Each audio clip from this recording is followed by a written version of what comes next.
السلام عليكم ورحمة الله وبركاته. بسم الله الرحمن الرحيم. الحمد لله رب العالمين. الصلاة والسلام عليك يا سيدنا صاحب الإسراء والمئراج وعلى آله وأصحابه أجمعين. ഏറ്റവും ആദരണീയരായ രക്ഷിതാക്കളെ, സഹോദരി സഹോദരന്മാരെ, സ്നേഹനിധികളായ വിദ്യാർത്ഥിനികളെ, അള്ളാഹു ചില സമയത്തിനും ചില സ്ഥലങ്ങൾക്കും ചില വസ്തുക്കൾക്കും വലിയ മഹത്വം നൽകിയിട്ടുണ്ട്. അതിൽപ്പെട്ട ഒരു സമയമാണ് ഇസ്രാ മിഅ്റാജിൻ്റെ ഏറ്റവും പവിത്രമായ ഇന്നിൻ്റെ രാവ്. ഹബീബായ നബി സല്ലല്ലാഹു അലൈഹി വസല്ലം തങ്ങളുടെ ജീവിതത്തിൽ ഏറ്റവും കൂടുതൽ പ്രതിസന്ധിയും പ്രയാസവും പ്രശ്നങ്ങളും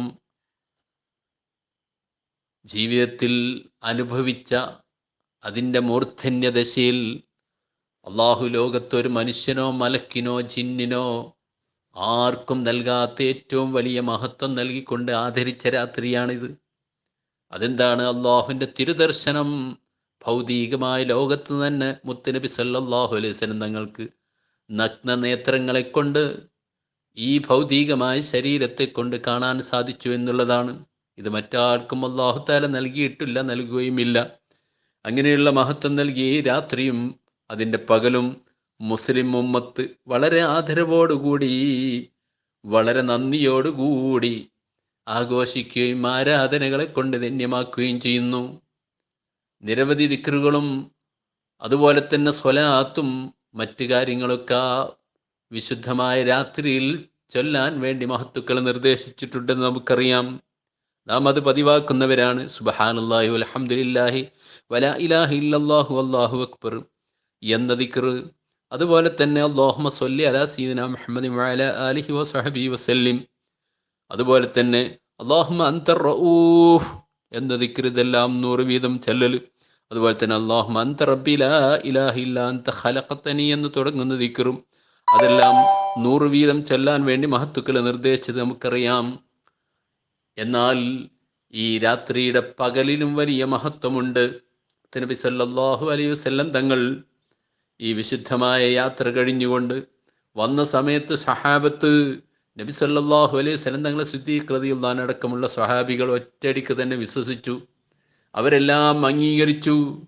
അതിൽ നബി സല്ലല്ലാഹു അലൈഹി വസല്ലം തങ്ങൾ വല്ലാതെ സന്തോഷിച്ചു, ആനന്ദിച്ചു. എല്ലാവരും കളവാക്കിയ സമയത്തും സിദ്ദീഖ് റളിയല്ലാഹു അൻഹു അടക്കമുള്ള സ്വഹാബികൾ അവരാവേശത്തോടു കൂടി അത് അംഗീകരിച്ചു. ആ സ്വഹാബത്ത് അതിൽ വലിയ നന്ദിയുള്ളവരും ശുക്രുള്ളവരുമായി തീർന്നു. മുത്തുനബിക്കും സന്തോഷമായി. അങ്ങനെയുള്ള ഇസ്രാ മിഅ്റാജിൻ്റെ പകലിൽ ആ മഹാന്മാർ മുഴുവനും അവർ നമുക്ക് കാണിച്ചു തന്ന പാതയാണ്, മാതൃകയാണ് അന്നിൻ്റെ ദിവസത്തിൽ നോമ്പെടുക്കുക എന്നുള്ളത്. നമുക്കറിയാം മുത്തുനബി സല്ലല്ലാഹു അലൈഹി വസല്ലം തങ്ങൾ ഇതുപോലുള്ള പല നോമ്പുകളും എടുത്തിട്ടുണ്ട്. തിങ്കളാഴ്ചയുടെ നോമ്പിനെ കുറിച്ച് ചോദിച്ചപ്പോൾ ഫീഹി ഉലിത്തു, ആ ദിവസത്തിലാണ് ഞാൻ ജനിച്ചത്. വഫീഹി ഉൻസില ഇലയ്യ, ആ ദിവസത്തിലാണ് എനിക്ക് അല്ലാഹു തആല ഗ്രന്ഥം നൽകിയിട്ടുള്ളത് തുടങ്ങിയിട്ടുള്ള അതിൻ്റെ പ്രത്യേകത പറഞ്ഞുകൊണ്ട് അതിന് നന്ദിയായിട്ടാണ് നാം നോമ്പെടുക്കുന്നത് എന്ന് പറഞ്ഞിട്ടുണ്ടെങ്കിൽ, മൂസാ നബി അലൈഹി സ്വലാത്തു വസ്സലാം രക്ഷപ്പെട്ട മുഹറം 10 അതിനുള്ള നന്ദി സൂചകമായിട്ടാണ് നോമ്പെടുക്കുന്നതെന്ന് പറഞ്ഞിട്ടുണ്ടെങ്കിൽ, ഇത്തരം വലിയ അനുഗ്രഹം ലഭിച്ചപ്പോൾ അതിനുള്ള നന്ദിയായിക്കൊണ്ട് പൂർവിക മഹത്തുക്കളും മുഴുവനും വന്ന് നോമ്പെടുക്കാൻ വേണ്ടി സുന്നത്താണെന്ന് നമ്മോട് പറഞ്ഞു തന്നിട്ടുണ്ടെങ്കിൽ കൂടുതൽ വിശദീകരണത്തിൻ്റെ ആവശ്യമില്ല. ലോക പ്രശസ്തനായ ഇമാം ഗസാലി റഹ്മത്തുള്ളാഹി അലൈഹി തങ്ങൾ തൻ്റെ വിശ്വവിഖ്യാതമായ ഇഹ്യാ ഉലൂമുദ്ദീനിൽ ഈ നോമ്പ് സുന്നത്താണെന്ന് വളരെ സവിസ്തരം പ്രതിപാദിച്ച് പറഞ്ഞിട്ടുണ്ട്. 60 മാസത്തെ നോമ്പിൻ്റെ പ്രതിഫലം ഇതിന് ലഭിക്കുമെന്ന് മഹാനായ അബൂ ഹുറൈറ റളിയല്ലാഹു അൻഹു ഉദ്ധരിച്ചിട്ടുള്ള ഹദീസ് ഉദ്ധരിച്ചുകൊണ്ട് മഹാനവറുകൾ വിശദീകരിച്ചിട്ടുണ്ട്. പിന്നീട് മഹാനായ ഇമാം ഗസാലി റളിയല്ലാഹു അൻഹു പോലുള്ള ലോകപ്രശസ്ത പണ്ഡിതന്മാർ വിശദീകരിച്ചിട്ടുണ്ടെങ്കിൽ പിന്നീട് കൂടുതൽ വിശദീകരണത്തിൻ്റെ ആവശ്യമില്ല എന്ന് നമുക്കറിയാം. കാരണം ഗസാലി ഇമാമിനെ കുറിച്ച് നബി സല്ലല്ലാഹു അലൈഹി വസല്ലം തങ്ങൾ വളരെ കൂടുതൽ പുകഴ്ത്തി പറയുകയും തൻ്റെ ഇഹ്യാ ഉലൂമുദ്ദീൻ എന്ന ഗ്രന്ഥത്തെ എല്ലാ നിലക്കും അഭിനന്ദിക്കുകയും അതിനെ സപ്പോർട്ട് ചെയ്യുകയും ചെയ്ത് ചരിത്രത്തിൽ കാണാം. ആ ഗ്രന്ഥത്തെ എതിർത്തിട്ടുള്ള പണ്ഡിതൻ നബി സല്ലല്ലാഹു അലൈഹി വസല്ലം തങ്ങൾ അവർക്ക് ശിക്ഷ നൽകിയത് ചരിത്രത്തിൽ കാണാം. അതിൻ്റെ അടയാളം സ്വപ്നത്തിലാണെങ്കിലും അതിൻ്റെ അടയാളം അദ്ദേഹത്തെ കുളിപ്പിക്കുന്ന സമയത്ത് പോലും അത് തെളിഞ്ഞു കണ്ടിരുന്നു എന്ന് ചരിത്ര ഗ്രന്ഥങ്ങളിൽ രേഖപ്പെടുത്തിയെന്ന് മാത്രമല്ല, പണ്ഡിതൻ പിൽക്കാലത്ത് ആദ്യകാലത്ത് ഗസാലിമാമിനെ എതിർക്കുന്ന പണ്ഡിതനായിരുന്നെങ്കിൽ പിന്നീട് അദ്ദേഹത്തിൻ്റെ ശിഷ്യനും മുരീദുമായി തീർന്നു എന്ന് ചരിത്ര ഗ്രന്ഥങ്ങളിൽ രേഖപ്പെട്ട് കിടക്കുന്നു. അങ്ങനെയുള്ള മഹത്വമുള്ള മഹാനായ പണ്ഡിതൻ തൻ്റെ ഏറ്റവും മഹത്വമുള്ള മുത്തുനബി സല്ലല്ലാഹു അലൈഹി വസല്ലം തങ്ങൾ അംഗീകാരം നൽകിയിട്ടുള്ള ഇഹ്യാ ഉലൂമുദ്ദീനിൽ ഉദ്ധരിച്ചിട്ടുണ്ടെങ്കിൽ ഇനി കൂടുതൽ അതേക്കുറിച്ച് ചർച്ച ചെയ്യേണ്ട ആവശ്യമില്ല. എങ്കിലും നമുക്കറിയാം, മഹാനായ ഇബ്നു ഹജറുൽ ഹൈത്തമി റളിയല്ലാഹു അൻഹു ഫതാവൽ കുബറയിൽ സവിസ്തരം ഇക്കാര്യം പ്രതിപാദിച്ചിട്ടുണ്ട്. ആ ദിവസത്തിൻ്റെ മഹത്വമെല്ലാം വിശദീകരിച്ചിട്ടുണ്ട്.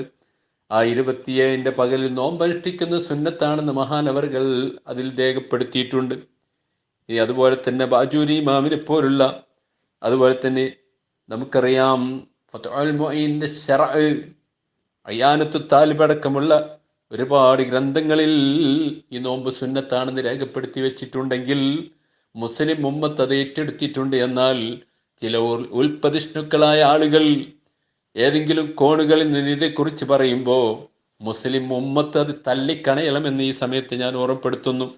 ഈ നോമ്പിന് പ്രത്യേകമായ നിയ്യത്ത് വെക്കുമ്പോൾ ഒരുപാട് പ്രത്യേകത ഈ നോമ്പിനുണ്ട്. കാരണം റജബിൻ്റെ നോമ്പ് അത് വലിയ പുണ്യമുള്ളതാണ്. മുത്തായ ഹബീബ് സല്ലല്ലാഹു അലൈഹി വസല്ലം പഠിപ്പിച്ചിട്ടുണ്ട്. അപ്പം റജബിൻ്റെ നോമ്പ് എന്ന പ്രത്യേകമായ നിയ്യത്ത്, റജബ് 27 നോമ്പെടുക്കൽ സുന്നത്തുണ്ട്. അപ്പം റജബ് 27 നിയ്യത്തും അതിൻ്റെ കൂട്ടത്തിൽ നമുക്ക് വെക്കാം.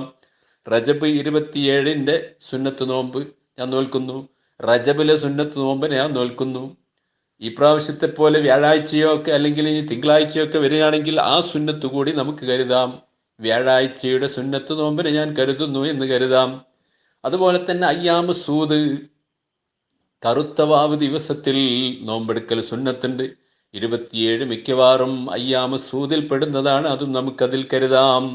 അതിൻ്റെയൊക്കെ പുറമെ മഹാനായ ഇബ്നു ഹജർ റളിയല്ലാഹു അൻഹു വിശദമായി വിശദീകരിച്ചു, ഒരാൾക്ക് ഫർദ് നോമ്പ് ഖളാ ഉണ്ടെങ്കിൽ അതിൻ്റെ കൂടെ ഇതുപോലുള്ള സുന്നത്ത് നോമ്പിനെ കരുതിയാൽ ഫർദും സുന്നത്തും രണ്ടും ലഭിക്കുമെന്ന് മഹാനവറുകൾ തൻ്റെ ഫത്താവുൽ കുബറയിൽ 2-ാം വാള്യത്തിന് തുടക്കത്തിൽ എഴുതിയിട്ടുണ്ട്. അപ്പോൾ ഇതുപോലുള്ള മഹത്തുക്കളൊക്കെ വിശദീകരിച്ച് ഇങ്ങനെ നിരവധി സുന്നത്തുകൾ ഒരേ നോമ്പ് കൊണ്ട്, ഒറ്റ നോമ്പ് കൊണ്ട് കിട്ടുന്ന അത്രയും മഹത്വമുള്ള ഒരു നോമ്പ് കൂടിയാണ് ഈ നോമ്പ് എന്ന് നാം മനസ്സിലാക്കുക. അസ്സൗമുലീ വനാജിസി ബിഹി, നോമ്പ് എനിക്കുള്ളതാണ്, അതിന് പ്രതിഫലം നൽകുന്നവൻ ഞാനാണെന്ന് നോമ്പിൻ്റെ മഹത്വത്തെക്കുറിച്ച് പറഞ്ഞിട്ടുണ്ടെങ്കിൽ ഇത്തരം നോമ്പുകൾ ജീവിതത്തിൽ നിരവധി അനുഷ്ഠിക്കാനും അതിൻ്റെ മഹത്വവും അതിൻ്റെ പുണ്യമൊക്കെ ലഭിക്കാനും അല്ലാഹു നമുക്ക് തൗഫീഖ് നൽകുമാറാവട്ടെ. ഇതിൻ്റെ രാത്രിയിൽ നമുക്കറിയാം നിരവധി ദിക്റുകളും സ്വലാത്തുകളും വാരിതായത് തന്നെയുണ്ട്, മഹത്തുക്കൾ ഉദ്ധരിച്ചതുണ്ട്. അതെല്ലാം പരമാവധി ചൊല്ലാൻ വേണ്ടി നാം ശ്രമിക്കുക, സ്വലാത്തുകൾ വർദ്ധിപ്പിക്കുക. ഇതൊക്കെയാണ് ഈ രാത്രിയുടെ ഏറ്റവും പുണ്യമായിട്ടുള്ള കാര്യങ്ങൾ. അല്ലാഹു റബ്ബുൽ ഇസ്സത്ത് മഹത്തുക്കൾ അവർ നേടിയെടുത്തിട്ടുള്ള മഹത്വം കൈവരിക്കുന്ന രീതിയിൽ അവരെ അനുധാവനം ചെയ്യാൻ നമുക്ക് തൗഫീഖ് നൽകുമാറാവട്ടെ. പഴയകാലത്തുള്ള ആലിമീങ്ങൾ, അതുപോലെ തന്നെ പൂർവികരായ സ്വാലിഹീങ്ങൾ മുഴുവനും ഈ രാത്രിയിൽ ഇസ്രാ മിറാജിന്റെ പ്രത്യേകമായ മൗലിദ് പാരായണം ചെയ്യാറുണ്ടായിരുന്നു. മുത്തനബി സല്ലല്ലാഹു അലൈഹി വസല്ലം തങ്ങൾ വിശുദ്ധമായ മസ്ജിദുൽ അഖ്സയിൽ ചെന്ന സമയത്ത് അവിടുന്ന് മഹാനായ മുത്തനബി സല്ലല്ലാഹു അലൈഹി വസല്ലം തങ്ങൾക്ക് പാല് നൽകുന്നു, കള്ള് നൽകുന്നു. എന്നാൽ അവിടുന്ന് പാല് ഫിത്രത്ത് തെരഞ്ഞെടുത്തു. ആ മൗലിദിൽ ആ പരാമർശം വരുന്ന സമയത്ത് പഴയ ആളുകളൊക്കെ പ്രത്യേകമായി പാല് തയ്യാറാക്കി വെക്കുകയും ഇത് ഓതുന്ന സമയത്ത് ആ ഓതുന്ന ആളുകൾക്കെല്ലാം ആ സദസ്സിൽ കൂടിയവർക്കെല്ലാം പാല് കൊടുക്കുകയും ചെയ്യുക എന്നുള്ളൊരു സംഭവം പഴമക്കാരുടെ കൂട്ടത്തിൽ പ്രത്യേകമായി അവരൊക്കെ ചെയ്തിരുന്നു. ഇപ്പോഴും അങ്ങനെ ചെയ്യുന്ന പല മഹത്തുക്കളെയും നമുക്ക് കാണാൻ സാധിക്കും. അല്ലാഹു തആല ആ പഴമക്കാർ ചെയ്തിട്ടുള്ള സുഹൃതങ്ങൾ മുഴുവനും ജീവിതത്തിൽ ആവാഹിച്ചുകൊണ്ട് അത് ജീവിതത്തിൻ്റെ ഭാഗമാക്കാൻ നമുക്ക് തൗഫീഖ് നൽകുമാറാവട്ടെ. അവരെ പിന്തുടർന്നുകൊണ്ട് അവരോടൊപ്പം സ്വർഗീയ ആരാമം പോകാൻ, പ്രത്യേകിച്ച് മുത്തുനബി സല്ലല്ലാഹു അലൈഹി വസല്ലം തങ്ങളുടെ ഇതുപോലുള്ള ഇസ്രാ മിറാജൊക്കെ ബഹുമാനിച്ചുകൊണ്ട് വലിയ സ്ഥാനം കൈവരിച്ച സിദ്ദീഖ് റളിയല്ലാഹു അൻഹു അടക്കമുള്ള സ്വഹാബത്തിനോടൊന്നിച്ച് സ്വർഗം പോകാൻ ഇതൊക്കെ നമുക്ക് കാരണമാക്കി തരുമാറാവട്ടെ. അതിനെ നിഷേധിച്ചിട്ടുള്ള ആ ഇസ്രാ മിറാജിനെ എതിർത്തിട്ടുള്ള ഹതഭാഗ്യരായ മക്ക ഖുറൈശികളും അവരെ പിൻഗാമികളായ ഉൽപ്പതിഷ്ടുക്കളും അവരുടെ ഷെറിൽ നിന്ന് മുസ്ലിം ഉമ്മത്തിന് അല്ലാഹു തആല കാത്ത് രക്ഷിക്കുമാറാവട്ടെ. ഫലസ്തീനിന്റെ മണ്ണിൽ ദുരിതം അനുഭവിക്കുന്ന ആ പാവങ്ങൾക്ക് അല്ലാഹു തആല എല്ലാവിധ മോചനവും നൽകുമാറാവട്ടെ. ഖുദ്സിന് അല്ലാഹു തആല മുത്തുനബി സല്ലല്ലാഹു അലൈഹി വസല്ലം തങ്ങളുടെ ഇസ്രാ മിറാജിന്റെ ബറക്കത്ത് കൊണ്ട് മുസ്ലിങ്ങളുടെ കൈകളിൽ ഉറപ്പിച്ച് നിർത്തി തരുമാറാവട്ടെ. ബിറഹ്മതിക യാ അർഹമർ റാഹിമീൻ.